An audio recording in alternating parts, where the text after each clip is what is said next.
Welcome to the Expert Network Team podcast, where our goal is to inform and educate our listeners on matters related to finance, legal, insurance, accounting, and other interests that are of personal and business nature. We hope you will find our content useful as well as entertaining. The Expert Network Team consists of Karl Frank of A&I Financial, Mike Miller of Miller and Associates CPAs, Jeff Krommendyk of Security First Insurance Agency, and I'm Nathan Merrill. I'm an attorney at Goodspeed Merrill. Together, our independent team combines our expertise to provide you insights and solutions, some straightforward, some profound, for real-life opportunities we see on a daily basis. We hope you enjoy the information contained in today's podcast and find it useful. If you'd like to learn more or desire to meet with any of the Expert Network team members in person, you can contact us at info@expertnetworkteam.com. That's info@expertnetworkteam.com. We encourage you to take advantage of a free consultation with any of our team members. Just mention this podcast when you schedule your appointment. Now on to today's podcast. Welcome to today's podcast. My name is Karl Frank, and I've got with me today Jeff Krommendyk and Nate Merrill. And our topic today is an employee stock ownership plan. This is a very exciting topic for me. It's near and dear to my heart, and I know it's near and dear to Jeff. Jeff, we've known each other a very long time, and I appreciate you opening up your heart and your business to us today on this podcast. Yeah, thanks, Karl. I don't know what's going on in my life right now, but I just turned 50, and I'm starting to think about the future and certainly want to be really smart about, putting together a succession plan for my business or for our business. And so it's been my partner's dream as well as mine to really be intentional about what we do with this business going forward. We've worked very, very hard in establishing what we would call a stakeholder culture or a stakeholder mindset, at least. These are non-equity owner employees that actually show up every day owning the business, literally, like taking as good a care of it as we would, if not even more. And so we would love to create some type of a long-term plan that would create a legacy for these people as well.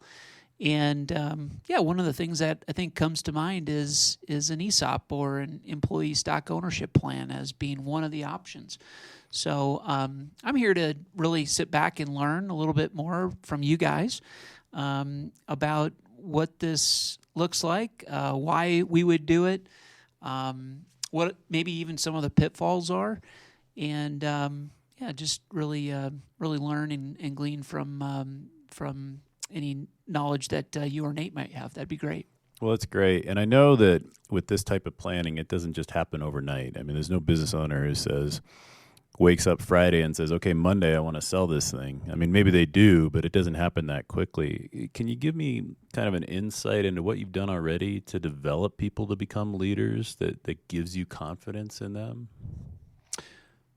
Yeah, I think it's really been a combination of several things. First of all, hiring the right people is really where it begins, and then continuing day in, day out to just really solidify and continue to develop really a stakeholder mindset or a mindset of ownership. It's really been a labor of love over many, many years. And as a result, we've got, some really long-term, we would call them stakeholders, but employees. And so, I think we just really, I think this aligns with our heart and aligns with our culture. I don't think, necessarily our staff would be expecting us to do this, but it's, certainly I think something that we want to consider and kind of go from there. And hearing you two talk, I just want to jump in and kind of, I know we're not going to get deep into the structure of an ESOP and how it actually works, but the reality is what really makes an ESOP work is a business that's prepared to run and be sustainable without, the founding or the true catalyst behind the growth of the business. So what you're talking about now, although it doesn't seem related to the kind of the origins of an ESOP, which is really a tax-motivated structure, it is actually essential to an effective ESOP implementation to have prepared the business to be bankable without you involved, because it doesn't work otherwise. You can't just hand off your business to your employees under an ESOP and hope they get it right. You'll end up, the whole thing will disaster. Collapse. It'll what they call a collapsed ESOP, basically, because the business needs to be able to sustain the payments and the buyout that it's making to the exiting owners. I love it. That's a great point. Thanks, Nate. So you're preparing the people. Do you have an idea of what the business might be worth? Have you gone through some of that in your thinking, or are you so much early in the stage you haven't even put a number to it? Yeah, I really haven't. We've seen a lot of businesses go through acquisition, and certainly the process of being bought and purchased. And so we know what that looks like in our industry.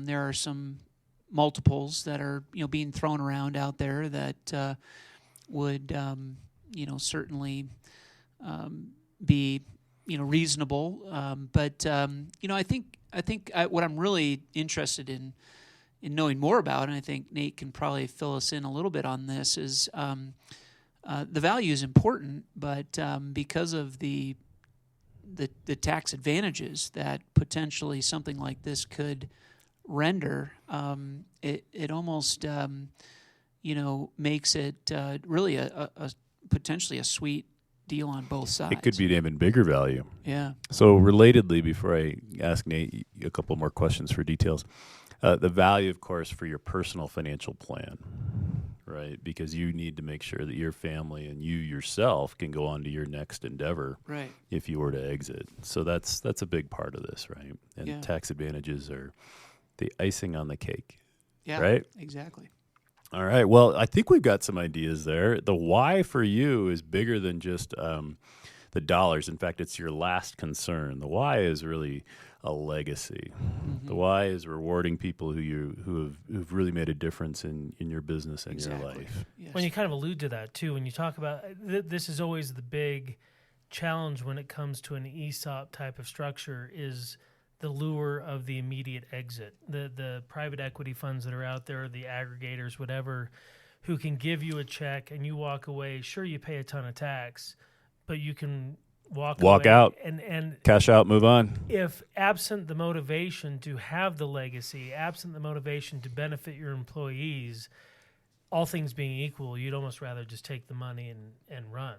And that's why we don't see as many ESOPs as we might otherwise see, because this is probably one of the single instances where you almost welcome the tax tail wagging the dog. If you can accept the structural impositions that an ESOP places on you, it can absolutely end up being a more lucrative deal for everybody involved. For some reason, when they developed the concept behind an ESOP from a tax structure, the government gurus thought this would be a good idea, and they gave away the farm to get employers to even consider doing this.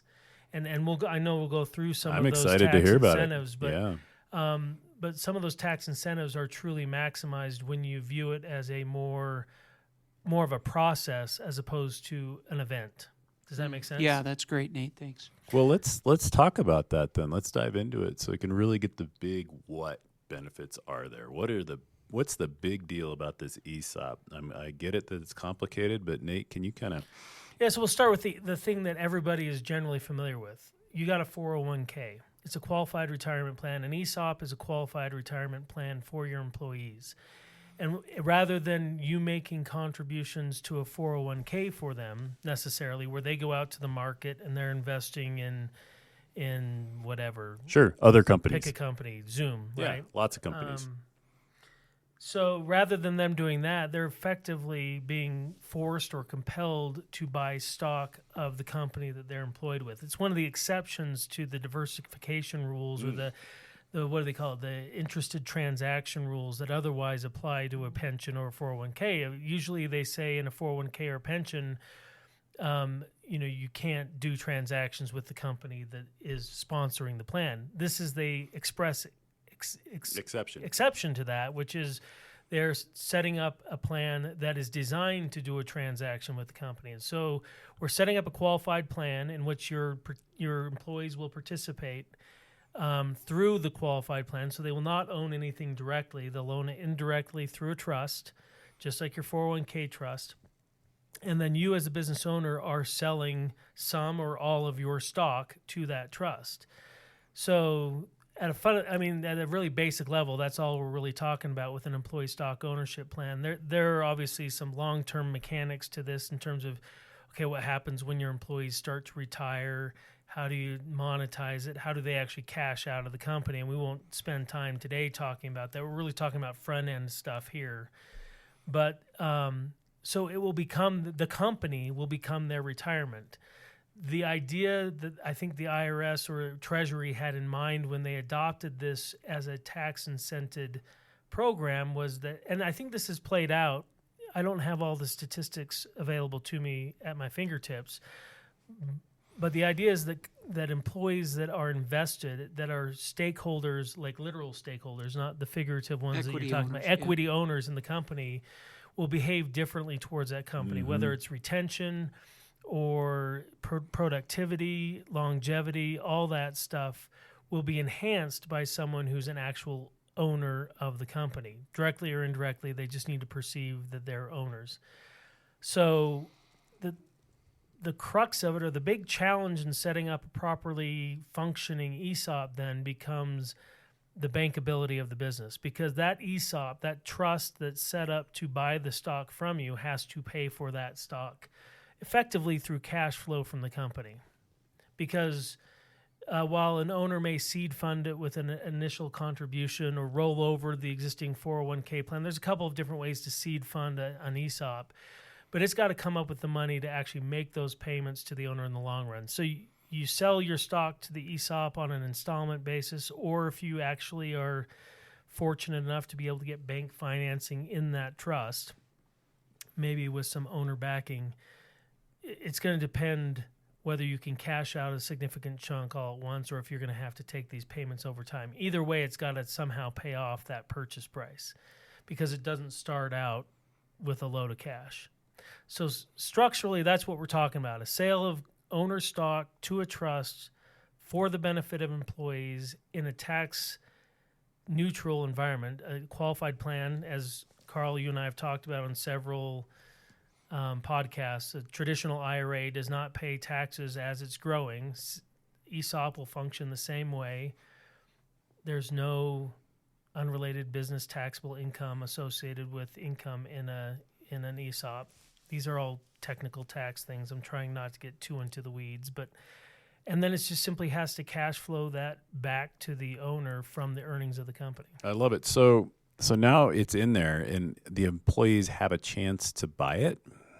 So they'll be with their weekly or biweekly or monthly paychecks, be buying shares of the ESOP? It's usually done one of two ways. They can make elective deferrals into the ESOP and effectively increase their stake in the company. And then they're just like with a 401k, there's usually profit-sharing contributions that go in too that are necessary in order to make sure that the debt is properly serviced. And then the other way the trust gets money is from distributions from the company, either dividends or, depending on what type of business entity it is, it's either going to be a C Corp or an S Corp. Partnerships really don't work for ESOPs. So if it's taking shareholder distributions as a dividend, it's tax-free to the trust. So there's a lot of tax efficiency on the trust side of taking assets out of the corporation that are necessary to buy the stock from the owner to make sure you... So as long as the company's making money, it works great. And again, as long as the employees are incented incented to make the company make money so it can pay off the owner. Everybody wins. Everybody wins except for the government proposition, which is, I love it. I mean, there's few tax structures, tax qualified structures. Again, I've mentioned this in prior podcasts with you, Carl. Don't like the government telling me when and how I can spend my money. But this is one of those where they gave away the farm so thoroughly that in the right situation, then there's other things that I know we're going to talk about that factor into whether it's the right situation. But in the right situation, it's a no-brainer when all the elements line up, which could be the case for you, Jeff. Yeah, I don't know. I'm really excited to hear about that. So am I hearing you correctly, Nate, that it's either an ESOP or a 401k, but can't be both? No, you can have 401ks and ESOPs as part of your retirement plan, but again, the goal behind an ESOP is to make sure you get enough cash flow into the ESOP to pay you off. If there's not enough contributions going in, then the company's probably going to have to make those contributions. If you can get employees invested enough in the idea that they're going to defer their income into company ownership as opposed to Ford or Microsoft or Apple, that they think the best return on their long-term dollar is in your company. And you don't have to maintain both. You can. Again, I don't want to discount. You can have a 401k and an ESOP that run side by side, but you're going to dilute the impact potentially of people's willingness to defer their income into company ownership. Okay, great. Yeah, thanks. Well, I would love to transition then, Nate, to maybe a little bit more understanding as to what an ideal company profile would look like that would be a good candidate for an ESOP, so that we can begin to potentially work towards that, and really start potentially developing our people and the structure around something like that. So, what would be some of the characteristics of a company, from the size to even the number of employees to just even the culture that might best describe a company that's primed for an ESOP? Yeah, no, those are all really good questions, and you might have to remind me as we talk through them because I can wander. As with a lot of things that I deal with, there's obviously a sweet spot. So when I speak to the sweet spot and you don't see yourself fitting into that sweet spot, that doesn't mean it doesn't work for you when you're outside the sweet spot. But usually the sweet spot is 100 employees, and the reason for that is you have a broad base of potential contributions to it. It just helps. I don't know that there's necessarily a value size, but obviously you've got to be amply profitable that you could effectively pull off a leveraged buyout in any environment. Like if you wanted to do what they call a dividend recap type of thing, the same type of issues that come into a dividend recap where you're going to leverage the future cash flow of the business to take money out now, that's effectively what we're doing. So you have to be profitable enough that you have enough free cash flow to debt service, call it 30% of the value of your company, at least out of the gates, because most ESOP transactions will start at at least a 30% sale. And the reason for that is at that 30% level, the stock that you sell to the ESOP is going to get the proceeds from that are eligible for reinvestment pre-tax. This is the deferral component for the selling owner.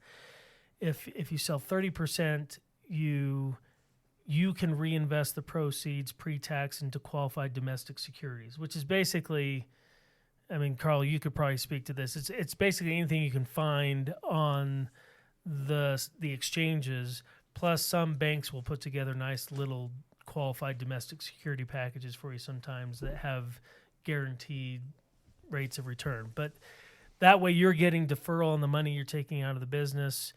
The business is leveraged, 30% leveraged, so you've borrowed the money to pay that to you, and it's got to be able to debt service and eventually pay that 30% back. And this gets to the second piece, and then it looks like Karl wants to interject with some thoughts or questions. The second component to that right picture is, and I mentioned this earlier or alluded to it earlier, most ESOPs don't work very well if you try to do it all at once. So we're talking about a creeping sale. So 30% is where you start, and then you may do another 20% tranche later on, and then you do another 20% tranche. So one place where it might fit well is where you have owners that are at different stages. If you have one owner that wants to get his 30% off and the other one wants to ride the climb for a little while, you can have transactions that take into account the differing retirement rates of the various people involved. But it's not going to be a one and done type of transaction. I have a great question for you. And this fits right in with what my understanding of your situation is, Jeff, and what you're considering, is that this is pretty early on, right? Your employees would be surprised. But if you laid it out many years in advance, it wouldn't be a surprise, right? So really finding out very early on is a big deal. Right. But Nate, can you talk a little bit more about owners who want to go short-term versus long-term and what the benefits and cons are of using an ESOP in either situation? Yeah, for a short-term exit, again, the benefit's going to be realized probably longer term, but a business owner could certainly sell or finance an ESOP transaction. I can't say honestly off the top of my head if all of the proceeds paid on an installment sale are going to qualify for the tax deferral treatment. We'd have to. I don't know if you know. I don't off the top of my head. But you could exit the business all at once and just take a promissory note back, maybe subordinated to some bank financing. Usually, you like to take some chips off the table. Rather, if you're going to be at risk for your entire benefit, you might as well just stay owner of the company, right? I would not advise that. So, but if you wanted to take some chips off the table with the leverage piece and then do a seller finance for a component of that, the reality is, and I'm just going to throw this in there, with a properly functioning and structured ESOP, you can sell 80% of the company in either a tax-free or tax-deferred, reinvestment, and keep 20% of the company and still net out the same that you would had you sold it to a private equity firm. Right. It's fantastic math. Yeah. And then, now the goosebumps start coming for me. This is where it gets exciting. This is where ESOPs have been probably over promoted, but the aggressively promoted, and not in the pure sense. I mean, this is where the gamesmanship comes into play. But if you can get your ESOP at the end of the day converted to an S corporation, and we were talking about this just before the podcast, and say it's an 80% owned ESOP, meaning that your company is 80% owned by the ESOP, and it's an S corp. S corps flow through all their tax characteristics. So if you make $1 million, $800,000 of that is flowing through to the ESOP as taxable income, even though it may not be distributed, and is not taxable. So you now have 80% of your income that is effectively tax-free at the business level. If that can be reinvested without completely freezing out the 20%, retained ownership, you have to make some distributions or something to cover taxes. But you can reinvest that retained earnings, that pre-tax earnings, and really explode the growth of a company that can benefit from pre-tax. Go tax-free, baby. Right. Exactly. All for that. Love it. So the long-term, and that's a long-term benefit. That's the legacy benefit of being an ESOP, is if you can leave a company to your employees that is tax exempt and therefore can grow at an accelerated rate relative to their competition, you've just left them a gold mine if they can execute on it from a leadership and management perspective. They've got all the advantages from a tax perspective by the way you've structured it. So it certainly is a multi-generational perspective. This is not certainly all benefiting the exiting owner, but it is going to massively benefit the employees, with one caveat, which is whenever they eventually cash out, what's the problem, Karl? Oh my gosh, they got taxes. Yeah, that's when they don't get any capital gains on their company ownership. It's all ordinary income for them, but it's grown at a double rate of tax efficiency. There's the no tax on their growth, and the company hasn't paid any taxes too. So net, it may even out, but oh no, it's a great win for the employees. They had no ownership before it. Income taxes are great if you've got growth. Okay, so we've talked about some of these huge benefits, but from a practical standpoint, there are a couple of downsides. So an ESOP is a little bit more complicated than a 401k, right? It's not free to operate or set up. Can you kind of give a ballpark of what that looks like for owners? Yeah, I would say some of the turnkey. So there's a couple of things involved. You have a trust that's now one of your joint shareholders. And one of the reasons why 80% is often thrown out there as a threshold that you don't want to go above is up to 80%, the owners can control the trust. So you can control how it votes, you can control its operation, that sort of thing. After you get to less than 20% ownership as an exiting owner, you have to have an independent trustee take over. So, but even still, while you're in control of that trust, you have to do annual valuations. You have to have independent board meetings. You have to have some of the formalities that are involved in. It's more like a public corporation Right. at that point because you have an obligation. The ESOP has an obligation to the owners of the ESOP. So the employees now, you're beholden to them. So it's a little different mindset that you're running. And the corporate trustee is a big part of it too because that can be, trustees we've seen at a 1% per year rate for a $many-million businesses can be a pretty expensive endeavor. So you want to make sure that you're not taken advantage of when you're setting up the plan in the right way. An annual valuation is a few $1,000s, but you got to do the work to get the valuation. So there's more work for you right there for your accounting team. It's not just a walk in the park. And the other thing that the trust has to, and this is one of the biggest challenges with a multi-generational sustainable ESOP is how do you reserve for the liquidity needs actuarially for your retiring employee population? Right.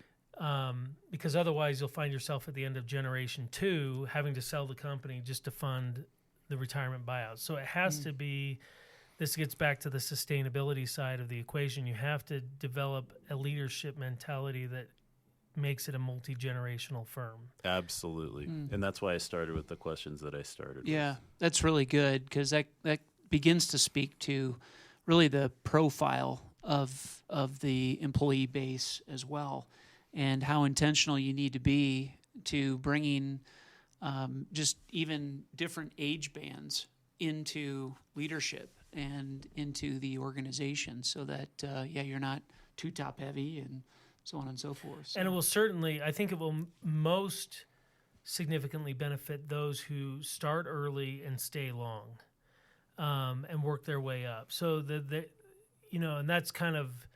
How awesome is that? What a great recruiting tool. Just that line. In today's start early and stay long. To have people who do that. Durable, loyal employees. This is a structure, tax incentive structure that helps support you in achieving that. And if you succeed at a broader level than you intend, then reality is the company's probably doing phenomenally well. If you have the problem that most of us face, which is maybe 20% of your employee base is loyal and will stay long term, and the rest of them go off chasing other dreams at some point along the way, that 20% is really going to be the group that benefits the most because of there's a lot you can do in terms of vesting and participation rates and gets into all the actuarial science behind these. But there are ways to game it truly for the benefit of the long haulers. Of the long haulers, the highly compensated, all that sort of. Yeah, great. The people who you want to give the most benefit to. Yeah, that was another question that I had is clearly it being a qualified plan, you can't discriminate.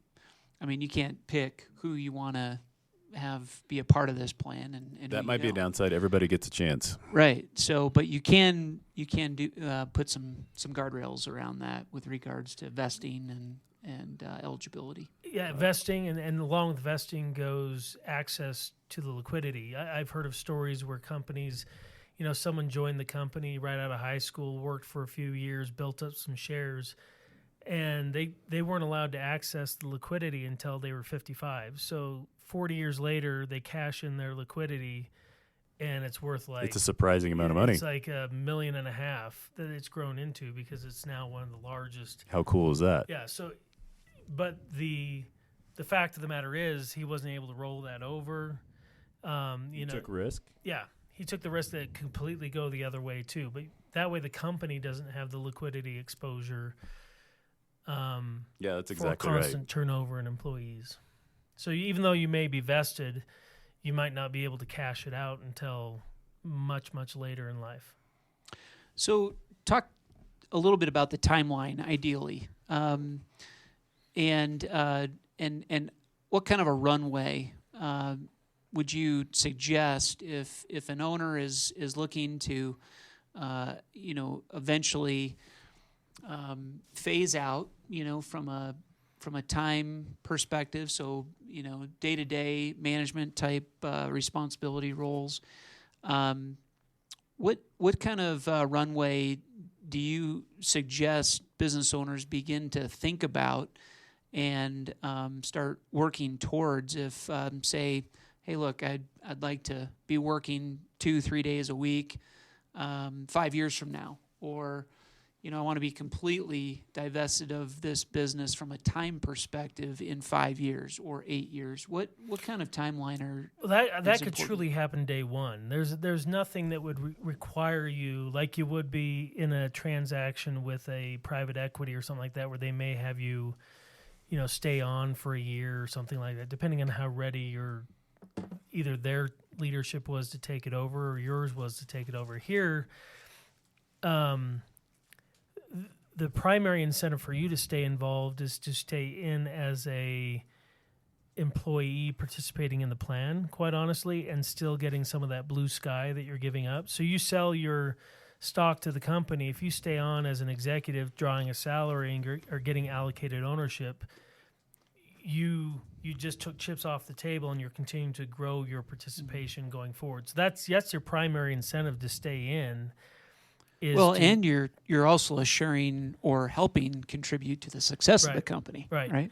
And that actually dovetails back to one of the components I was going to speak to earlier in terms of what the right profile for a company is, and want to make sure it's clear that this is not a transaction that you implement necessarily. Depends on what your motivations are, but you wouldn't necessarily do this at the startup or even early growth stages of a business. You would wait till the business is mature in value a little bit so that you can harvest some of that value. If you've got a business that's entering a hockey stick, you'd probably want to wait to do an ESOP transaction, because otherwise you're going to leave a lot of your gains, which will benefit your employees. Again, it depends on what your motivations are. Unless there was a reevaluation at each tranche. Yeah, at each tranche, you're going to participate in some of that growth. So even though, like I say, if you're at a mature business and you think that an ESOP will help you get to the next stage and fuel that growth, whether through tax efficiency or employee investment in the business, then you certainly can give up some of those gains by taking it at a higher level than you would have been able to achieve on your own. So that factors into how involved you stay, as well as what is necessary to get the growth of the business to where you want for later tranches of exit. So, but yeah, conceivably you could, and this gets to the multiple shareholder concept again. If you have some shareholders who are willing to just dial it back completely and sell their shares, and you have others who want to stay in for a while, it doesn't have to be pro rata across ownership stakes. Fantastic. You can customize it for where you're at. Yeah. Well, this is really helpful, Nate. Yeah, thank you so much. And Karl, too. You're welcome. I just really appreciate being able to sit here at the table tonight and just kind of listen and learn. So thank you, guys. I want to throw in one closing thought here, because are we closing in on the end of this? So we talked about the short term, but the long term, another long-term element that has been made more robust in recent years, I keep pointing back to the 2017 tax cuts. But one of the concerns that's often raised about whether or not you should convert your business from a partnership or an S Corp into a C Corp is this concern about double taxation. There's essentially two ways out of double taxation when it comes to C Corps. And I think we've mentioned one of them in a previous podcast. It probably deserves a podcast of its own, which is qualified small business stock, which is if you're going to hold your C Corp stock, if it's structured appropriately for 5 years, you can exempt out the gains from the point of conversion to the point of sale. Well, here's a way to go back to $1, effectively deferring or getting tax efficient all the way back to $1 of that C Corp. So you convert to a C Corp, you operate in the 21% flat tax environment.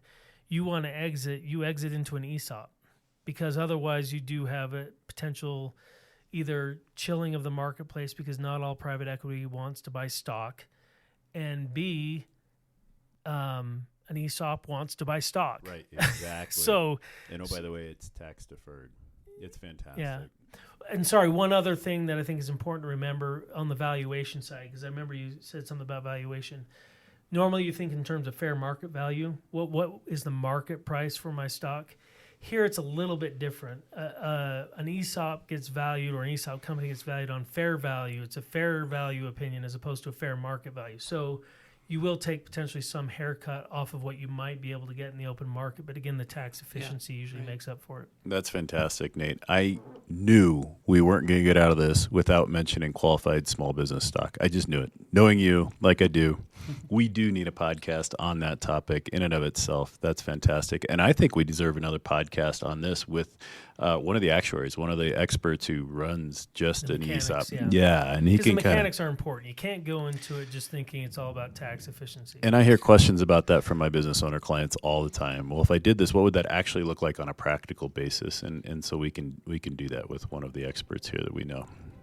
All right. Well, guys, this was great. Thank you so much. Awesome. Thanks, Carl. Thanks, Nate. Have a beautiful evening. Thanks. Thank you for joining us today. Hope you enjoyed the information we shared. If you enjoyed this podcast, please feel free to share it with someone else. And join us next time. If you want to meet with a member of the team, please contact us at info@expertnetworkteam.com. That's info@expertnetworkteam.com. If you have special topics you'd like to hear about, please reach out to us and let us know at the same email address. Again, that's info@expertnetworkteam.com. Thank you for joining us and have a great day. Thank you for listening to this podcast. We want to remind you that listening to this podcast does not establish a client-professional relationship with any of the firms represented, nor does it constitute legal, investment, or accounting advice, and the views are those of the professionals only. Investment advisory services may be provided through A&I Financial Services, and securities may be provided through Geneos Wealth Management.